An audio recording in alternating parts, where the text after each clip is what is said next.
Ladies and gentlemen, we have another engaging panel themed on India's supply chain awakening.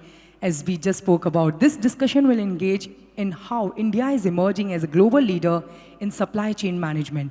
Today, the supply chain professionals are stressing more on just in case rather than our traditional approach of just in time. We have always talked about just in time. Why? Because we wanted to economize on cost, we wanted to become efficient, we wanted to reduce our operating cost. So we are talking about just in time. But the pandemic changed the whole scenario, and it has now become more of just in case. So is this reflecting in the Indian market also? I would request Nikunj to take this first question. During pandemic, that was the first time I think so the world has seen a supply shock, isn't it? People generally see a demand shock or a demand reduction. But this was the first time world experienced a supply shock, that what if, and I think so during that time even Prime Minister mentioned in a 30-minute speech supply chain almost close to around 20 or 25 times. No, we always talk about new normal, but now we are in a situation where it is never normal. And we always, have a, as someone was also mentioning, I think so one of the panels, that there are different hours in the day. So that's how we are living. Probably, there were earlier, different days, but now, hours are different in the day. Especially with the dependency on the global supplies and etc., etc. And the way we are also picking up in terms of, China plus one and other things. So probably the reliability factor is the main thing which will be there. And there are many geopolitical things happening, and which are not in our hands. Correct. Given the situation, like Suez Canal challenges, or let's say Panama Canal because of the drought. The earlier supply chains were always configured for efficiency. But probably now, someone in the earlier panel spoke about agility, but there is also one word called resilience, which absorbs a lot of uncertainty, shocks, and how you are resilient to absorb those shocks. And one of the, apart from the de-risking and other aspects, but one of the things to manage the shock on immediate basis is also a just-in-case inventory. Now, people said about AI and forecasting. There are many friends who I know in consumer industry, they have deleted 2 years data. Because, there was no reliability in those data. Because, sometimes it was up, sometimes it was down, and probably, I don't know how to plan with that data is what our friends are saying. So in those scenario, even we have AI, ML, whatever it is. But at the end of the day, then, it is the man behind the machine. That's true. There, it boils down to that in those scenarios. I'm not, please don't take me wrong, that I'm not saying that the forecasting tools don't work. But what I'm trying to say, given the data, probably the prediction becomes a challenge. And with the uncertainty. So in that case, probably to summarize, one is the supply reliability. Probably that is becoming the crux today. Then, demand uncertainty, geopolitical issues, climate issues which are happening. Plus, if you want to stand up and still be in the market and compete globally with all these uncertainties in terms of shipping delays, etc., then probably just in case inventory is becoming a norm. Rather than, it is a nice to have thing. That's my take on this subject.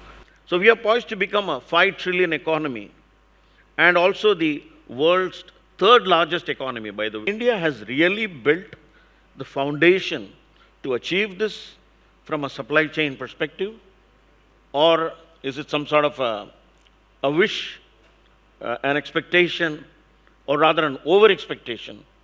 So what do you think, Venkat, is your take on this? The question Ram has posed is something which we have been hearing every day in and out in India. In fact, the bunch of papers what I carry is maybe 1% of the bunch of documents which are available in the internet to showcase or to give you confidence that India is going to become a 5 trillion economy by 2027 or much before that. To start with, in fact, I was reading some articles. I think one of the international banks says that by 2075, India will be number 2 in GDP.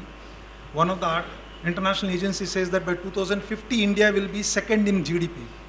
The first GDP is around 27 trillion, which is US. Mm-hmm.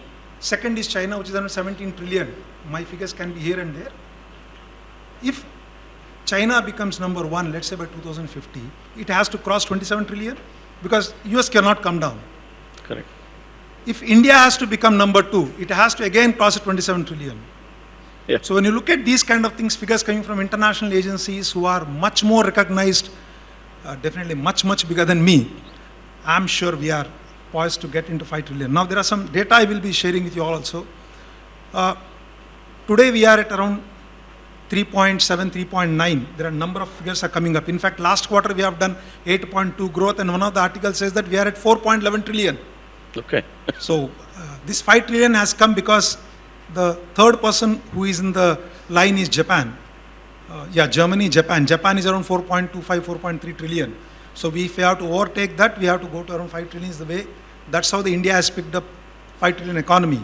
Now we are already at 4 trillion minimum. Last quarter we have done 8.2. If you look at yesterday's article, it is there in Times of India headlines.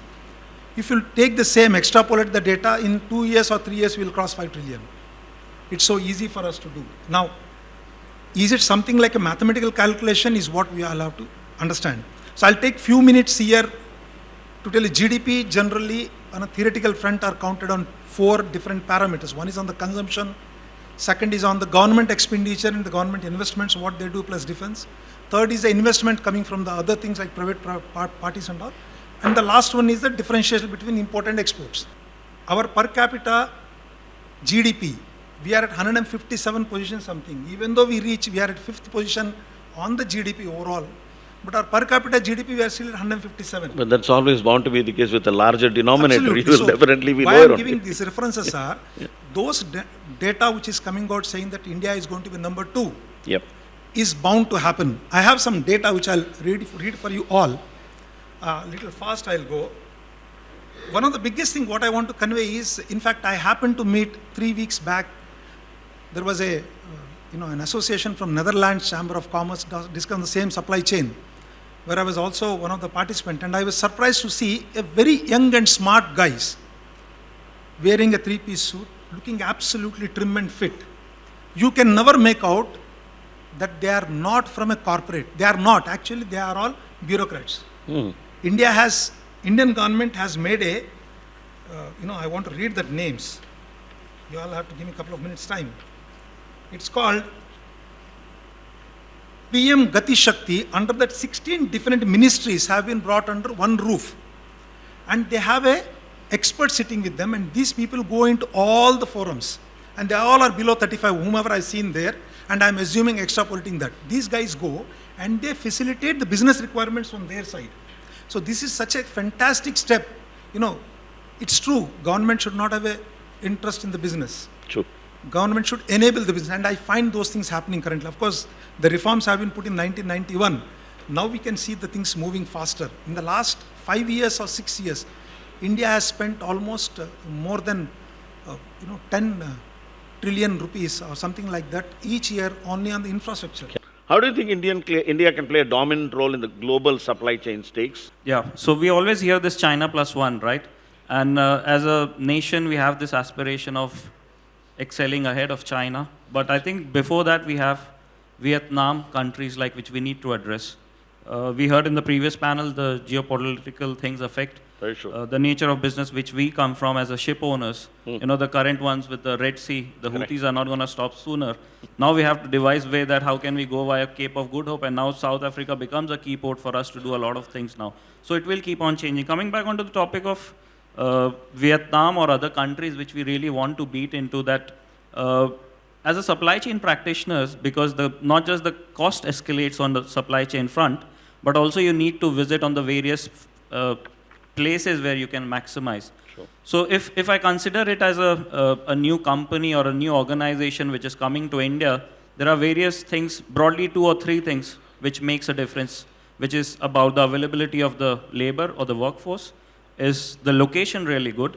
You are at the perfect location if you want to start the manufacturing facility.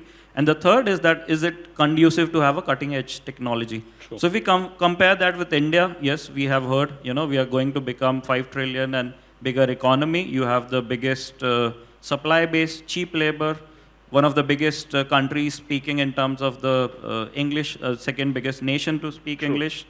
So all that ticks apart, right? If you compare it with the various industries which it can address to, yes, we can be in the electronics, we can be in the automotive, we can be on the med tech, you name it, and we will be, we do that. Yes, textile is good, but it will not be moving, sorry to say, that much needle which we want to add, because there is a long base to cover us for. So in terms of the policies, what government has done, whether be in terms of infrastructure, whether be the technology, whether be the availability of the manpower, that all has been done. But if we compare it with, say, again, a country as a Vietnam, if I put a number, you're talking close to $96 billion is what they exported last year, compared to India, which was somewhere around 76 billion. Oh, that's... look at their GDP percentage as a part of manufacturing, which is close to 25-26%, whereas India is around 14-15%. Okay.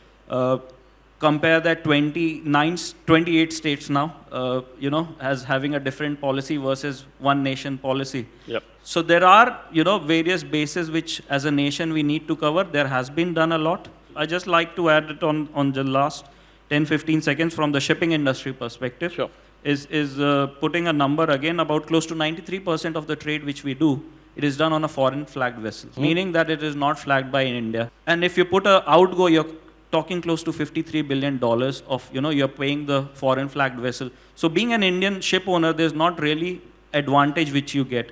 So that is what probably, and it is working. I'm not saying that needle is not moving. I'm just waiting that all the ingredients are there. It's just that the chef has to come together and then, prepare the dish, because it is going to happen soon, hopefully. So what are the major risks that India should prepare for, especially in key areas like infrastructure, communication, labor supply, etc., etc.? Well, to say the least, risks in India are as diverse as India itself. So we have heard other speakers earlier this morning talk about artificial intelligence, cyber security, but I would like to go back to most fundamental things. Water crisis in India. Oh. According to a recent World Bank report, 18% of the world's population is hosted by India. 18%? 18%. Okay. Whereas India has enough water to support only 4% of the global population. My God, that's a huge... Yes. So you can well imagine how stressed and how severe this crisis could be in the near future. Why I'm saying so? Because if you look at water, be it agriculture, be it industries, chemical, be it fertilizers, there are a lot of industries which are heavily, be it power supply, which are very heavily dependent on water. So water, like a lot of initiatives are being taken, but still there is a lot to do. Yeah? Like Aquafire, that's a technology available where you can store water and pump it up when necessary. Sure. You can also have technologies like Blue Roof, where there are areas which are hardly there is any rainfall. There you can store the rainfall on the rooftop and utilize them as and when necessary. So the next, beyond power supply, beyond water supply, I would like to go to another very important backbone of infrastructure, which is power. Although over the recent years, India has done relatively well in power supply, but still there's a lot to go. In fact, the average electricity available in the rural household is around 22 hours a day. It's still not more than 23 hours. And the power sector still has its own challenges, like low plant load factor. And finally, we have to reduce bureaucratic risks. Sure. Yeah. If we have to take that advantage of China +1, we have to also take care of health. India is supposed to be the next diabetic capital of India. So health, geopolitical risks, cyber security, these are very, very important areas that we need to Thank you, Sudipta.